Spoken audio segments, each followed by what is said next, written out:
Dear Mama Colleen, ako po si Dexter. May partner ko na itago na lang natin sa pangalang Elaine. Nang makilala ko si Elaine, nagkaroon po ako ng rason para magsikap sa buhay. Hindi po ako anak mayaman.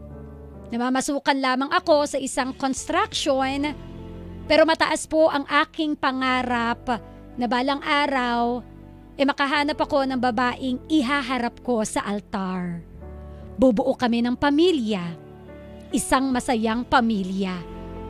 At ramdam kong si Elaine na yon, Mama Colleen. Niligawan ko siya at hindi kalaunan dahil nakita niya na malinis ang intensyon ko sa kanya. Ibinigay niya rin naman ang matamis niyang oo. Ako na yata ang pinakamasayang lalaki ng araw na yon. Masyadong mabilis ang lahat sa amin ni Elaine. 1 buwan pa lamang kami na may mangyari na sa aming dalawa. Nangako naman ako na kung mabuntis ko siya, pananagutan ko siya. Mahal na mahal ko si Elaine, Mama Colleen, at hindi nga kalaunan ay nagbunga na po ang aming pagmamahalan.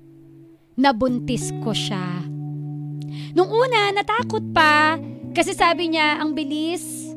Parang hindi pa raw siya handa na magkaanak. Pero sinigurado ko sa kanya na hindi ko siya pababayaan.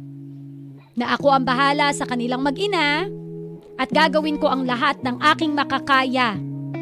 Kung kailangang maghanap pa ng ibang pagkakakitaan, gagawin ko. Maiprovide lamang ang kanilang pangangailangan. Hanggang sa naging 2 na ang anak namin ni Elaine. Naisipan kong regaluhan siya ng cellphone. Para kahit paano, kapag wala ako sa bahay, malibang-libang naman po siya. Alam ko na hindi biro ang pag-aalaga niya sa mga bata. Kaya deserve niya ang bagong cellphone. Nausog ang plano namin na magpakasal muna dahil wala pa rin naman akong sapat na ipon at prioridad din muna namin ang mga bata. Pero nangako ako na kapag nakaipon na ako, pakakasalan ko siya kahit saan pang simbahan na gusto niya. Mama Colleen, pagod na raw siyang umasa sa akin. At hindi na niya kayang makita na nagugutom ang mga bata na mabuti pa raw na maghiwalay na kaming 2. Isang araw pag-uwi ko, wala na si Elaine at mga bata sa bahay. Nilayasan na nila ako. Nakiusap ako na balikan niya ako. Nagagawa naman ako ng paraan eh. Pero nanindigan siya sa kaniyang ginawa. Umabot pa na nagkabaranggayan kami. Pero siya po ang kinampihan ng barangay. Na kesyo, menor de edad pa yung mga bata. At sa batas, sa nanay dapat muna yung mga bata. Na kesyo, wala naman daw akong sustento na naiaabot sa kanila. Mama Colleen, ngayon lang naman ako nawala ng trabaho. Sinusubukan ko naman lahat ng paraan para makabalik sa trabaho pero sadyang ang hirap lang talaga. Ang nais ko lang naman ngayon ay makasama yung mga anak ko na wag niyang ilayo sa akin yung mga anak ko dahil mahal na mahal ko yung mga bata. Nakikiusap ako kay Elaine pero sadyang matigas siya. Hanggang sa malaman-laman ko na nasa poder na pala siya ng lalaking nakita kong kachat niya. Yun ang pinakamasakit. At lalo pa niyang pinamukha sa akin na kaya daw silang buhayin ng bagong lalaki niya kesa sa akin na wala naman daw siyang mahihita. Matapos ang lahat sa amin, ganun lang niya itatapon ang pinagsamahan namin. Kaya sabi ko, Kahit ipakita na lang niya yung mga bata sa akin. Kahit yung mga anak ko na lang. Yun na lang yung tanging pakiusap ko. Pero nanindigan siya na kapag wala akong sustento na iaabot, hinding-hindi niya ipapakita ang mga bata. Pero ngayon na may ibibigay na ako, ayaw naman niyang tanggapin. At naglabas pa siya ng kasulatan sa barangay na kapag guguluhin ko raw sila kasama ng partner niya ngayon, ay ipakukulong niya ako. Kaya ngayon, Mama Colleen, hindi ko alam kung ano ba yung dapat kong gawin. Kahit yung mga anak ko na lang. Kahit sila na lang. Muli, ako si Dexter. At ito ang aking kwento. Dito sa Heart to Heart with Mama Colleen. Real talk lang talaga, bebe ko, no? Kung pwede lang talaga na wag madamay ang mga bata sa away niyong matatanda, sana hindi, no? Sana hindi talaga sila madamay. Kaya lang, balik na rin man natin ang sitwasyon, kahit anong tumbling ng sitwasyon, sila talaga ang ending na kawawa. Kaya sana, no, sa kada pamilya na nasisira, sana isipin pa rin natin yung kapakanan ng mga bata. Hindi lang yung financially, hindi lang po yun, but also the emotional being ng mga bata. Ano yung pwedeng maging epekto nito sa kanila emotionally. Ipaliwanag lang natin maigi sa kanila bakit kailangan maghiwalay ni Papa at ni Mama. Huwag na siguro nating ipakita na nagrarambulan kayo, nag-aaway kayo. Wala na rin sana yung sisiraan mo pa yung partner mo sa mga anak mo para kapag halimbawang dumating yung panahon na papipiliin o kanino ka sasama, kay Mama o kay Papa. Kasi mali eh. 'Di ba? Mali na nga, gagatungan pa natin. Mas lalo lang mas magiging malaki yung damage. Although naiintindihan ko na minsan ginagawa na natin 'yon. 'Di ba, yung sisiraan mo yung asawa mo para yung anak mo sa'yo kampe. 'Di ba? Gagawin mo 'yun eh para at the end of the day tanungin man ng korte o kanino mo gusto sumama. At least para ikaw ang magwagi. Kumbaga inunahan mo na, umabante ka na, ginawan mo na ng paraan. But somehow, ano yung pwedeng maging emotional damage nito sa bata? 'Di ba? Sana kung ano yung problema ninyong magpartner, sa inyo na lang muna.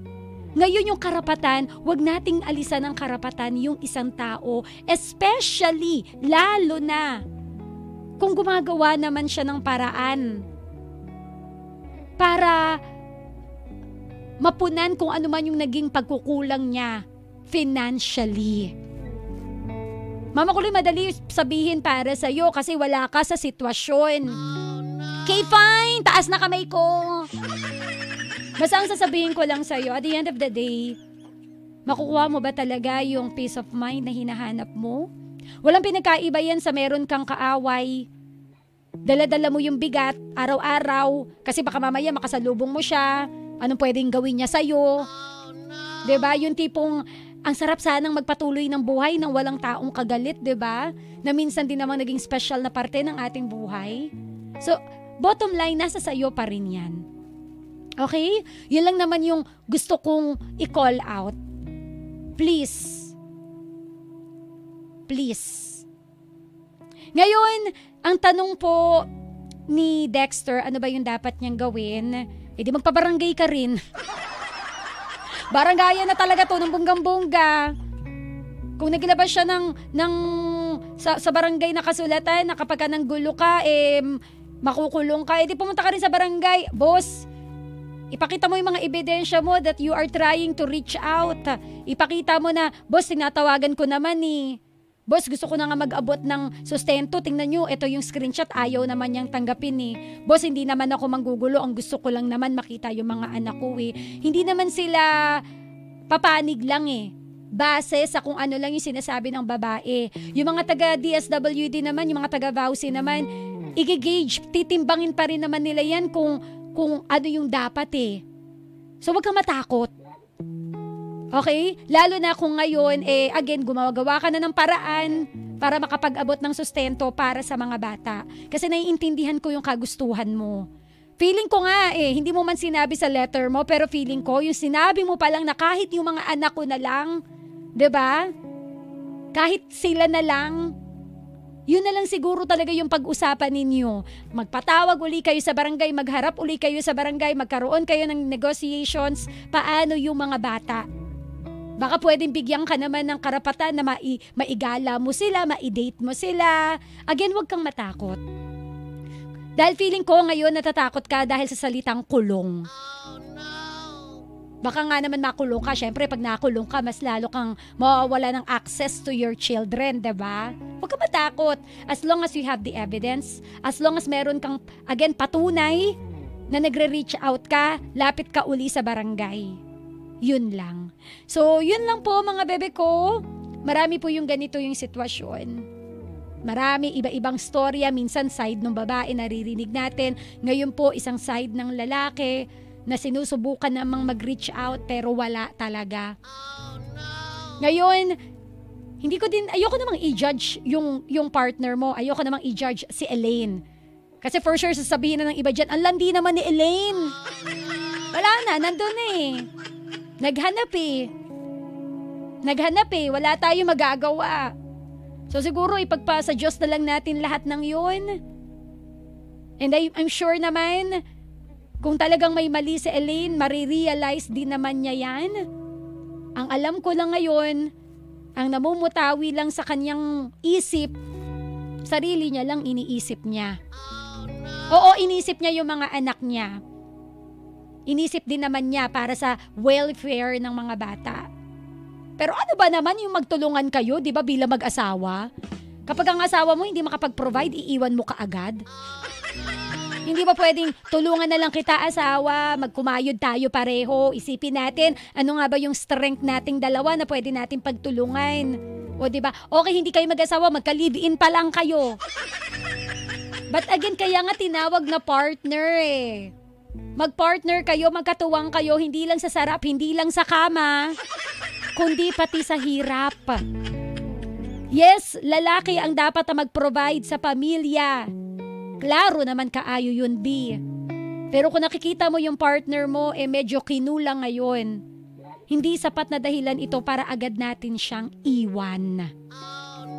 Lalo na kung nakikita mo naman sa partner mo na hindi siya tumitigil para makapag-provide sa inyong pamilya. Tulungan lang po, okay? Ang problema nandyan lang yan. Hindi dapat sinusukuan. Kung gusto mo maging successful ang inyong relationship, magtutulungan kayo.